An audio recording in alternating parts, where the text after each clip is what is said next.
যা। তো বন্ধুরা বুবলা স্কুল চলে গেল, বাবাও রেডি হয়ে গেল। Mithu Mithu Bubla, good morning Bubla. Bubla ready হয়ে গেছে আর মিঠু এই যে রেডি হয়ে গেছে বুবলাকে টাটা করবার জন্য। মিঠু টাটা, বুবলাকে টাটা করে দাও। মিঠু টাটা করে দাও। গুড মর্নিং বন্ধুরা, welcome to our YouTube channel Arpita daily blog. এখন বাজে সকাল 6টা। তো তার আগের যে কাজগুলো রোজ রোজ শেয়ার করি সেই সমস্ত কাজ হয়ে গেছে। এখন বুবলা স্কুলের জন্য রেডি হয়ে গেছে। তো আজকের ভিডিওটা আমি এখন থেকেই শুরু করলাম। বুবলা বেরিয়ে যাবে, তারপরে বাবাও চলে যাবে। বাবা থাকবে না, বাবা তো কাল বিকেলেই চলে যেত। আমি বললাম না, বিকেলবেলাতে আর রোদে গরমে বেরোতে হবে, 4টের সময় থেকে যাও। তো আজকে চলে যাবে।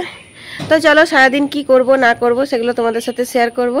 আর মিঠু চলে এসেছে, এখন মনটা খুব খুশি খুশি লাগছে। আর একা একা থাকতে হবে না, মিঠু থাকবে সঙ্গে। তো তোমরাও আমার সঙ্গে থাকো। আর চলো শুরু করা যাক আজকের ব্লগটা। তো কেন কে জানে অত ভারী ব্যাগ? বস্তার মধ্যে যে লোহার টিফিনটা, লোহার টিফিনের ওজন বাড়িয়ে। দাদা। তো বন্ধুরা বুবলা স্কুল চলে গেল, বাবাও রেডি হয়ে গেল, বাবাও এবারে বেরিয়ে পড়ছে। তো চলো।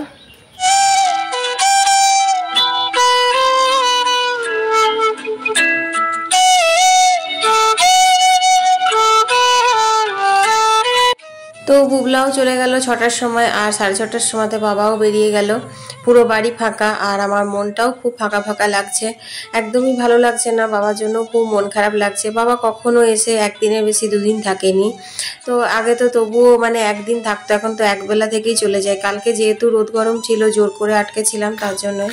আসলে কি বলতো, রাইমা মানে আমার ভাইজিও তো বাবাকে ছেড়ে একদম থাকতে পারে না, এই আর কি।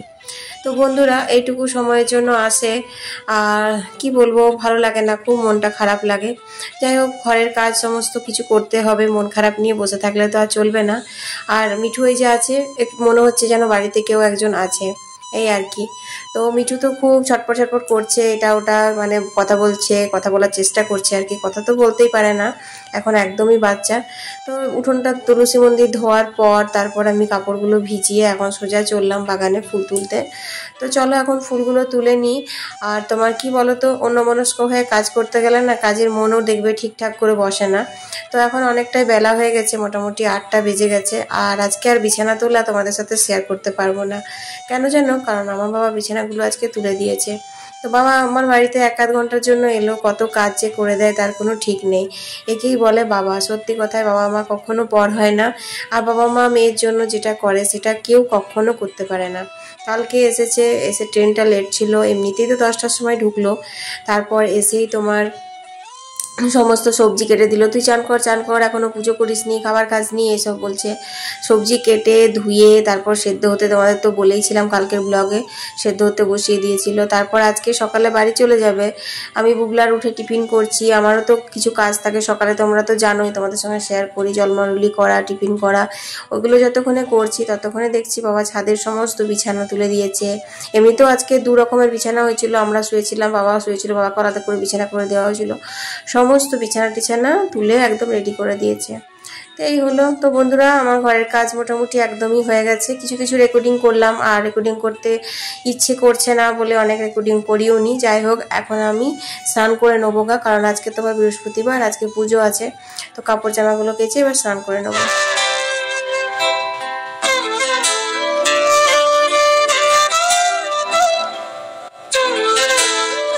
বন্ধুরা এখন বাজে হচ্ছে 11টা। বুবলা তো স্কুল থেকে চলে এসেছে, অনেকক্ষণ পর তোমাদের সামনে এলাম। আসলে কি বলতো, আজকে তো বৃহস্পতিবার, আজকে পুজো করতে একটু দেরি হয়। তো এই পুজো হলো, আর ভাত আর মিষ্টি কুমড়ো আর আলু চাপিয়ে দিয়ে গেছিলাম, সেটা হয়ে গেছে মনে হয়, ওটা নিতে হবে। কলের জল চলে এসেছে, পাইপ লাগানো হয়ে গেছে, অনেকগুলো কাজ এগিয়ে নিয়েছি। তো চলো ভাতটা নামিয়ে নিই। তো দেখো কি সবজি করবো এখন কোনো ঠিক হয়নি, তার জন্য এই মিষ্টি কুমড়ো একটা ভাতে দিয়েছিলাম, এই যে এটা কাঁচা তেল, কাঁচা পেঁয়াজ লঙ্কা দিয়ে মাখবো, আর কয়েকটা আলু সেদ্ধ হতে দিয়ে গেছিলাম। তো চলো ভাতটা হয়ে গেছে, ভাতটা এখন আমি নামিয়ে নেবো। আর দেখো স্কুল থেকে এসে পরে এখনো পর্যন্ত ড্রেস কিচ্ছু খুলেনি। মিঠুমাকে বের করে দিল, মিঠুমা এখন ঘুমোচ্ছিল, কিন্তু কিরকম দেখো বের করে দিয়েছে। আর বন্ধুরা, আমাদের মতো ডেলি ব্লগারদের যতই দুঃখ থাকুক, মনের মধ্যে কষ্ট থাকুক, আমাদের কিন্তু হাসি মুখেই ক্যামেরার সামনে আসতে হয়। তো আর আমাকে অনেক বন্ধুরাই বলে যে তোমার হাসি মুখটা দেখতেই ভালো লাগে, এই আর কি। তো দেখো বন্ধুরা, তোমরা দেখলে যে মিঠু নিজেই উড়ে যাচ্ছে, নিজেই আবার উড়ে উড়ে খাঁচাতে আসছে, মানে খাঁচার ওপরটাতে উঠে বসতে ও কি যে ভালোবাসে আমি কিছু মানে বুঝেই পাচ্ছি না। এমনিতে তো কালকেই এসেছে, তো এইটুকু সময়ের মধ্যেই ওর এই খাঁচার ওপরটা খুব প্রিয় হয়ে গেছে। আর খাঁচার ভেতর যদি ঢোকানো হচ্ছে তাহলে তো আর কিছুতেই বেরোতে চাইছে না ও, না এখন আমাদেরকে ভয় পাচ্ছে, আসলে এখনো অভ্যেস হয়নি। তো আগের মিঠুটাকে নিয়ে আমি এরকমভাবেই সবজি কাটতাম, তো ওকে তখন বের করতাম না, ও খাঁচার ভেতরেই থাকতো। কিন্তু একে আমি খাঁচার ভেতরে মানে খাঁচার ভেতর থেকে বের করে তারপর সবজি কাটছি। তো এতে কি হচ্ছে, ও একটু ফ্রি থাকছে, ও নিজের মতো করে উড়ছে আবার আসছে, এই আর কি। আয় আয় আবার গেল দিদি, আবার এলো না আসেনি এখনো। আয় মিঠু, তুমি সাইকেলে ইয়ে তো না স্কুপে গেছে দেখি যাবে চুপ কর না।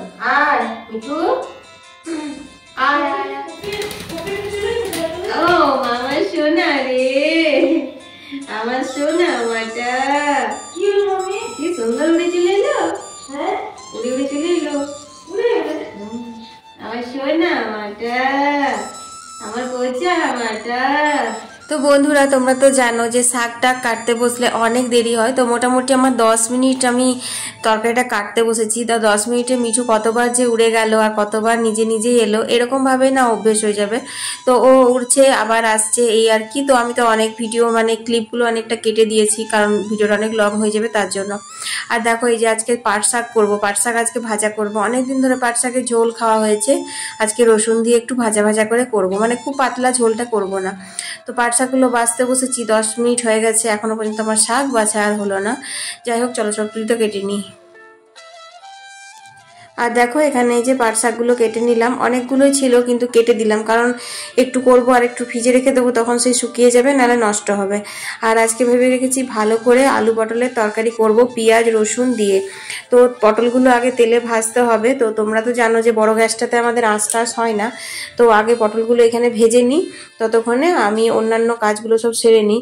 যেমন ধরো আলুগুলো সেদ্ধ হতে দিয়েছিলাম, তো আলু সেদ্ধ করে না পটলের তরকারি রান্না করলে আমার মনে হয় খেতে বেশি ভালো লাগে, মানে পটলগুলো ভেজে তারপর যদি আলুগুলো সেদ্ধ করা থাকে দেওয়া হয় তাহলে। তো আমি এখন আলুগুলো ছাড়িয়ে নিই, কারণ আমি খোসা শুদ্ধই ভাতে সেদ্ধ করতে দিয়ে গেছিলাম। মানে কি রান্না করব তোমাদের তো বললামই, কিছু ঠিক ছিল না। তো বললাম আলু পোস্ত করি বা আলু দিয়ে কিছু তরকারি করি, আলু তো লাগবেই। তো আলুটাই আমি সেদ্ধ হতে দিয়ে গেছিলাম। অনেকক্ষণ পর তোমাদের সামনে এলাম। তো দেখো, আমি মানে আঁশ হয় যে গ্যাসটাতে, সেই গ্যাসটাতে আমি কড়াইটা নামিয়ে দিয়েছি। আর এর মধ্যে আমি পটলগুলো ভাজার পর আলুগুলো দিলাম, তারপরে পেঁয়াজ বাটা রসুন বাটা আদা বাটা আর ধনে গুঁড়ো জিরে গুঁড়ো দিয়েছি। পেঁয়াজটা কিন্তু কুচিয়ে দিইনি, পেঁয়াজটা বাটাই দিয়েছি। আর এখন ভালো করে আলু পটল আর সব মশলা একসাথে কষিয়ে নিচ্ছি। তো পটলগুলো যেহেতু তেলে ভালো করে ভেজে নিয়েছিলাম, সেজন্য পটল সেদ্ধ হয়ে গেছে। আর আলুটাও তো আগেই সেদ্ধ করে নিয়েছিলাম। তো একটু খুন্তি দিয়ে ছোট ছোট করে কেটে নিলাম, কারণ আমি ভাতে দিয়েছিলাম গোটা গোটা করে, তো একটু ছোট বড় হয়েছিল, এই আর কি। তো খুব বেশি জল দেওয়ার দরকার নেই, কারণ আমার আলুটাও সেদ্ধ হয়ে আছে আর পটলটাও সেদ্ধ হয়ে আছে। তো অল্প একটুই জল দিলাম, জাস্ট একটু ফুটবে। আর একটু গরম মশলা ছিটিয়ে নামিয়ে নেবো। তো খুব সুন্দর গন্ধ বেরিয়েছে। আসলে কি বলতো, আমাদের তো বেশিরভাগ নিরামিষ রান্না হয়, তো পেঁয়াজ রসুন দিয়ে যদি কিছু রান্না করি তখন খুব সুন্দর গন্ধটা মানে ভালো লাগে। আর দেখো, পটলের তরকারি রেডি হয়ে গেছে, এখানে আমি একটু গরম মশলা ছিটিয়ে নামিয়ে নিলাম। তো চলো, পাট শাকটা এবার রসুন দিয়ে ভালো করে করা যাক। সর্ষের তেলের উপর 2টো শুকনো লঙ্কা আর 5 ফোড়ন দিয়ে দিলাম। তারপর ফোড়নের গন্ধ বেরোনোর পর আমি কুচিয়ে রাখা রসুনগুলো দিয়ে দিলাম। এরপর রসুনগুলো আমি হালকা করে ভাজা ভাজা করে নেব, তারপর আমি শাকটা দিয়ে দেবো। আর তোমাদেরই বললামই যে আজকে পাট শাকটা ঝোল ঝোল করে করবো না, মানে পাতলা যে পাট শাকের ঝোল হয় সেরকমটা করবো না, আজ একটু শুকনো শুকনো করে নামাবো। তো শাকটা একটু নাড়াচাড়া করে নিলাম আর সামান্য একটু জল দিলাম, কারণ শাকটা সেদ্ধ হতে হবে। এরপর স্বাদ মতো নুন আর সামান্য একটু হলুদ দিয়ে ঢাকা দিয়ে দিলেই রেডি হয়ে যাবে আমাদের পাট শাক। তো দেখো, এখানে পাট শাকটা এই যে ভাজা হয়ে গেছে। দেখো, খুব শুকনো শুকনো হয়নি, আবার একদম ঝোল ঝোল যেটা সেটাও হয়নি। তবে যাই বলো, রসুন ফোড়ন দিলে না শাকের গন্ধটা কিন্তু খুব ভালো লাগে, তাই না? আর কি বলতো, আমাদের তো বাড়িতে 3টে মানুষ, তো একটু নিরামিষ একটু আমিষ করে, আর সেজন্য রসুনটা দিই না। আর এত ব্রহ্ম রোদ, তোমরা তো জানোই যে কাপড় জামা আর এখন মানে 10 থেকে 15 মিনিট রোদে রাখলেই না খটখটে হয়ে শুকিয়ে যাচ্ছে।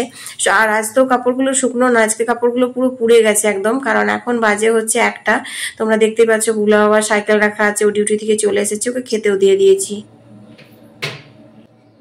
তো বন্ধুরা এখন বাজে হচ্ছে 4টে। তো বুঝতে পারছো এখনকার দিনে 4টে মানে কত রোদ গরম, কিন্তু কিছু করার নেই। বুবলার কম্পিউটার স্যার বুবলাকে কম্পিউটার শেখাতে এসেছে, তো ভাবলাম একটু চা করে দিই এখন।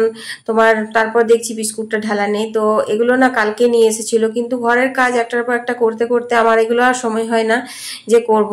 তো ভাবলাম ভালোই হবে তাহলে একবারে এখন বিস্কুটটাও ঢেলে নিই। আর চাটা আমি এখন খাবো না, কারণ এত রোদ গরমে চা আমার খেতে ভালো লাগে না। আমি স্যারকে একটু দিয়ে দেবো, আর তারপর আমি 5টা সাড়ে 5টার সময়তে চাটা খাবো। আর একটা কথা আছে না, খুঁজতে যায় না খুঁজে পায়, তো আমার অবস্থা তাই। বিস্কুট ঢালতে গেলাম, দেখছি কুচুর মুচুরগুলো রাখা আছে, এগুলোও ঢালা হয়নি। তো পিঁপড়ে এখন গ্রীষ্মকালে বুঝতেই পারছো খুব পিঁপড়ে ধরে, তো তার জন্য ভাবলাম না এগুলো একবারে ঢেলেই দিই। তো দেখো এখন এগুলো ঢেলে দিলাম। আর জানলা দিয়ে দেখছি একটা পাশের বাড়ির বিড়াল এসেছে। যা যা,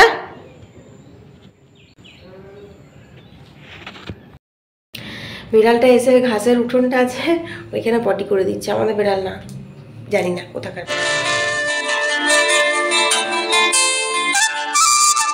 তো বন্ধুরা এখন 7টা বাজে, আর দেখো সেই সকালে কাপড়গুলো তুলে রেখেছি, তারপর থেকে ভাঁজ করাও হয়নি। রাখা ছিল চেয়ারে, ভুলেও গেছিলাম কোনাতে রাখা ছিল, তো এখন ভাঁজ করে নিচ্ছি। আর আমার সন্ধে টন্ধে সব দেওয়া হয়ে গেছে। আর সপ্তাহে একটা দিন বৃহস্পতিবার, সেদিন বুবলার টিউশন থাকে না, তো বুবলা পড়তে বসে গেছে, বুবলা বাবাও চলে এসেছে। তো এখন আমরা চাটা জলখাবার খেয়ে নেবো। আর আমি সন্ধে দিতে যাওয়ার সময় বুবলাকে বলে গেছিলাম যে বুবলা তুই পড়তে বসবি। আর আজকে সন্ধেবেলাকে বুবলা বাবা এই যে সিঙ্গারা নিয়ে এসেছে, তো আজকে সিঙ্গারা চা এইসব আর কি জলখাবার হবে। তো চাটা ওখানে আমি বসিয়ে দিয়েছি, আর এখন আমি সিঙ্গারাটাও বেড়ে নিচ্ছি। আর আজকে না দুধ চা করবো। তো আজকে নয়, আমাদের সন্ধেবেলাটাতে দুধ চাই হয়। সকালবেলা বুবলা বাবা লিকার চা খায়, আর আমি তো কোনো সময়ই লিকার চা খেতে পারি না, আমি যখনই চা খাই দুধ চাই খাই। তো বন্ধুরা এখন সন্ধেবেলায় হবে সিঙ্গারা আর চা টিফিনে। বুবলা বাবাকে দিয়ে দিয়েছি, ও একটু কুচুর মুচুর খেলো, আর তোমার সিঙ্গারা দিয়ে দিলাম। বুবলা তো শুধু সিঙ্গারা খেলো আর একটু দই, ও তো জানোই যে সন্ধেবেলায় উল্টাপাল্টা খালি খাওয়া। আর এই যে চা হচ্ছে। আর এটা আমার আজকে আর মুড়ি খাবো না, খুব গরম করছে, আর দুটো সিঙ্গারা খেয়ে মুড়ি খেলে একদম পুরো উপদ্দম হয়ে যাবে। আর রুটি করব, তরকারি কিছু করব না, ডাল করে দেবো আজকে, ডাল আর রুটি করবো এই আর কি। তো চলো ভিডিওটা আজকে এখানেই শেষ করে দিচ্ছি। আবার কালকে একটা নতুন ভিডিও নিয়ে হাজির হয়ে যাব। আমি অর্পিতা, তোমাদের অর্পিতা। আর হ্যাঁ, ভিডিওতে যদি এখনো লাইক না দিয়েছো তাহলে অবশ্যই একটা লাইক দিয়ে দিও, আর বন্ধু বান্ধবের সাথে শেয়ার করতে একদম ভুলো না। সবাই খুব ভালো থেকো, সুস্থ থেকো, টাটা।